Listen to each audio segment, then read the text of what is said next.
हिंदी भाषा हमारे देश भारत की मातृभाषा है, जिसे लगभग सभी भारतीय बोल या समझ सकते हैं। लेकिन आज हम इस हिंदी भाषा के कुछ ऐसे फैक्ट्स आप लोगों को बताने जा रहे हैं जो सभी भारतीयों को पता होने चाहिए। हिंदी भाषा के बारे में मजेदार फैक्ट्स तथ्य।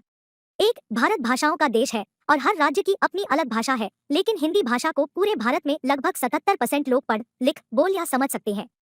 दो, हिंदी भाषा को पूरी दुनिया में 400 मिलियन से ज्यादा लोग उनकी पहली भाषा के तौर पर इस्तेमाल करते हैं। तीन, हिंदी भाषा पूरी दुनिया की चौथी सबसे ज्यादा बोले जाने वाली भाषा है।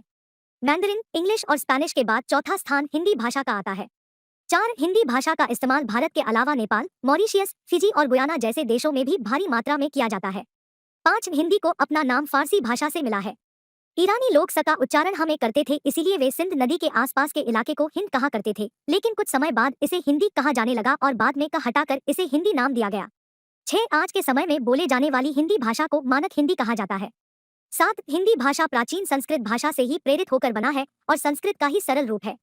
आठ, अगर आप हिंदी बोल या समझ सकते हैं तो आप नेपाली और उर्दू भाषा को भी समझ सकते हैं। नौ, हिंदी और उर्दू भाषा बोलने में लगभग एक जैसी होती है। हिंदी, नेपाली और संस्कृत को देवनागरी लिपि में लिखा जाता है, जबकि उर्दू को फारसी, पर्शियन लिपि में लिखा जाता है।